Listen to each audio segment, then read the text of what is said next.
dengan adanya pembangunan yang dibawa program Kampung Angkat Madani ini, ibarat pada setiap buah ini macam terharu, teruja dan merasa macam hidup ni dalam mimpi. Adakah ini kampung saya yang dahulunya dan sekarang dah jadi berubah.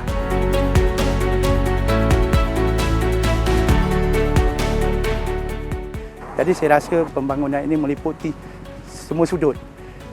Anak-anaknya daripada segi pendidikan dapat rasa nikmatnya, daripada segi remajanya, belianya dapat rasa juga nikmatnya dari segi pembangunan sarana sukan, dan juga di pihak komuniti masjid dan juga balai raya komuniti pun dapat rasalah nikmat yang tu. Lebih-lebih lagi di balai raya komuniti itu dia punya desain bentuk dia di luar jangka.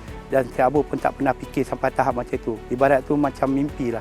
Kalau boleh program Kampung Angkat Madani ini akan diteruskan dari masa ke semasa demi untuk pembangunan semua rakyat Malaysia akan rasa nikmatnya di sebalik itu.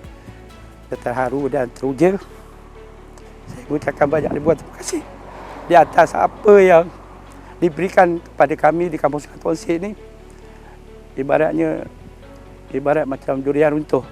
Dan memang berbanyak terima kasih pada Yang Berhormat Datuk Seri Khalid Nordin serta barisan kepimpinan dan pihak Mindef serta Minhan yang ada kerana menganugerahkan Kampung Sungai Tonsek ini menjadi Kampung Angkat Madani.